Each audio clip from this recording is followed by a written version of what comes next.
네, 안녕하세요. 반갑습니다. 유튜브의 전기부숙입니다. 이번 시간에는요, 정규직 공무원 기출문제 풀다 보면은 좀 헷갈리는 것들이 있습니다. 그래서 학습자분들이 이제 질문을 해주셔가지고, 이제 그거에 대한 답변을 해드리도록 하겠습니다. 자, 뭐냐면은요, 우리가 Y결선이 나와요. Y결선. 뭐, 예를 들어 Y결선이 이렇게 나옵니다. 그럼 얘를 뭐로 바꿉니까? 델타로 바꾸죠. 그리고 델타 결선이 나옵니다.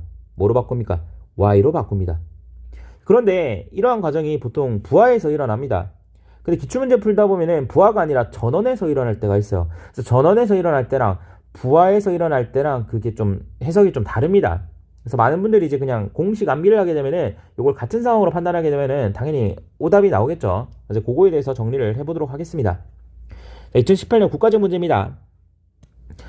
성간전압 20kV 상전류 유관표에 삼상 결선되어 있는 교류 발전기를 델타 결선으로 변경하였다. 그럼 이 경우에는 어디가 바뀐 겁니까? 전원이 바뀐 겁니다. 우리가 교류 발전기다라고 되어 있기 때문에 전기를 만들어내는 전원부의 결선을 Y결선에서 델타 결선으로 변경하였다라는 거죠. 그랬을 때 상전압과 선전류를 구하라라고 되어 있습니다. 그럼 한번 보도록 할게요.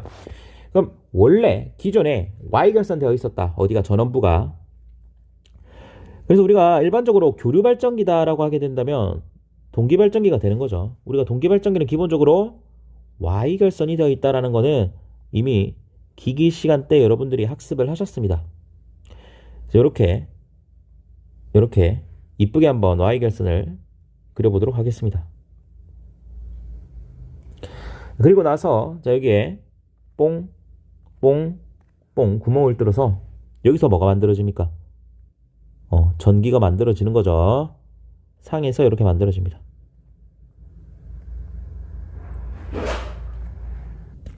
자, 그랬을 때 성간전압을 뭐로 줬습니까? 성간전압을 20kV로 줬죠.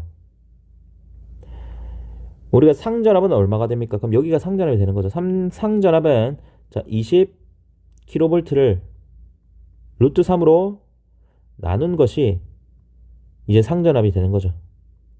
맞죠? 그리고 상전류, 여기서 만들어내는 전류가 유관표다라고 여러분들이 보시면 됩니다. 즉 이 교류 발전기는요, 상에서 지금 현재 유관표의 전류를 만들어냅니다. 그리고 유기기 전력은 얼마입니까? 20kV 나누기 루트 3. 그러니까 20kV 나누기 루트 3의 유기기 전력을 만들고 유관표의 전류를 만들어내는 그러한 교류 발전기라는 거예요. 그럼 얘의 Y결선을 델타로 바꾸보도록 하겠습니다. 얘를 그대로 델타로 바꾸겠습니다. 이렇게 델타로. 자, 좋습니다. 이쁘게 만들어졌죠? 자, 이렇게 바꿉니다. 델타 역시도 여기 구멍을 뽕 뚫습니다. 여기도 이렇게 발전기를 이렇게 그려줍니다. 자, 여기서 얘는요, 얘랑 틀려요? 똑같아요. 얘를 결선을 바꾼다고 해서 여기서 만들어지는 유기기 전력과 만들어지는 전류가 달라져요? 똑같다라는 거예요. 얘를 그냥 진짜 말 그대로 결선만 바꾼 겁니다. 즉 여기에서도 역시 전압이 어떻게 됩니까? 20kV 나누기 루트 3이라는 유기기 전력을 만들어내고 여기서 만들어내는 전류는 유관표가 된다라는 거예요. 똑같다라는 거예요. 아시겠죠? 그럼 여기서의 상전압은 얼마가 되겠습니까? VP는 당연히 상전압은 루트 3에 20kV가 되겠지. 선전류는 자 델타 결선의 상전류가 유관표죠. 그럼 선전류는 얼마가 됩니까? 6에다가 루트 3 암페어가 되겠죠. 이해되시죠? 자, 이게 답이에요. 그냥 상전압은 루트 3분의 20kV, 선전류는 6 루트 3암페어다. 그 다음은 2019년도 지방직 문제 한번 보도록 하겠습니다. 성간전압 VS고요. 한상의 부하정이 R음인 평형 삼상 델타 결선 회로의 유효전력이 P와트이다. 델타 결선된 부하를 Y결선으로 바꾸었다. 자, 이 말이 뭡니까? 아까랑 다른 상황입니다. 지금 델타를 Y로 바꾼 건 동일한데 부하를 바꾼 겁니다. 그랬을 때 동일한 유효전력을 유지하기 위해서 얼마만큼의 성간전압이 필요한가? 전원의 성간전압이 필요한가? 라고 묻고 있습니다. 그러면 한번 기존에 이제 델타 결선부터 보도록 하겠습니다. 델타 결선.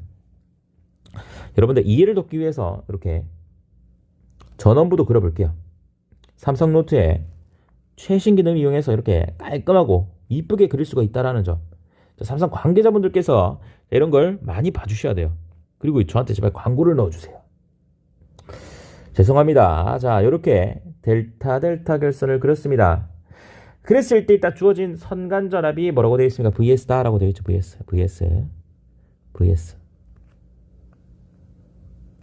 한상의 저항. 자, 여기에 저항이 있습니다.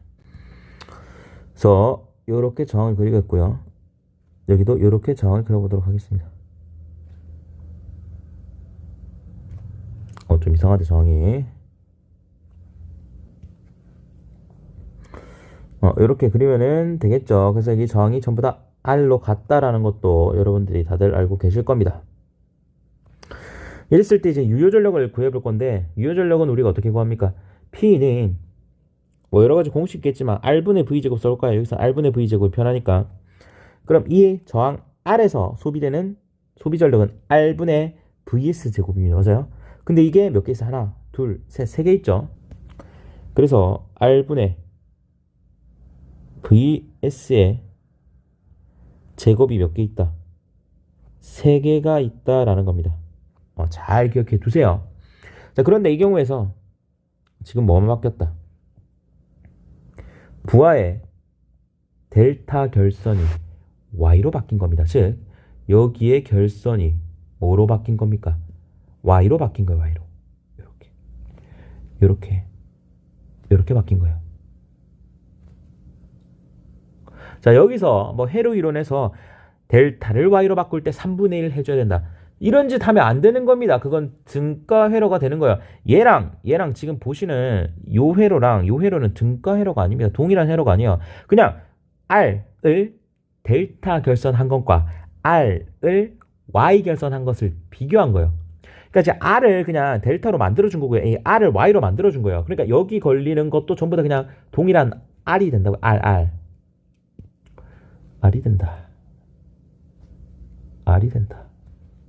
이것을 여러분들이 절대로 잊으시는 안 된다라는 거예요. 그렇기 때문에 이러한 문제가 성립할 수가 있겠죠. 동일한 유효전력을 유지하기 위한. 등가회로라면 동일한 유효전력이 나왔겠지. 근데 등가회로가 아니까 유효전력이 다르니까 얘를 바꾸서 VS를 바꿔서 얘랑 동일하게 만들라 이겁니다. 그럼 일단 바꾸지 않고 이 상태에서는 얼마만큼의 유효전력이 나오는지 보도록 하겠습니다. 여기 걸리는 전압이 얼마가 됩니까? 루트 3분의 VS가 되겠죠. R에 걸리는 상전압이. 그럼 P는 어떻게 됩니까? P는 R분의 루트 3 VS의 전체 제곱이 되는 거죠. 그럼 우리가 3R분의 VS의 제곱이다 라고 할 수 있어요. 3R분의 VS의 제곱이다. 근데 이게 몇 개 있어요? 3개 있잖아. 여기 하나. 그럼 3 떼면 되겠지. 3 곱하니까. 그럼 그냥 R분의 VS의 제곱이 된다라는 겁니다. 여기서 알 수 있는 것이 우리가 이 상황에서 델타로 결선된 부하를 Y로 바꾸게 되면은 유효 전력은 3분의 1로 감소한다라는 거죠.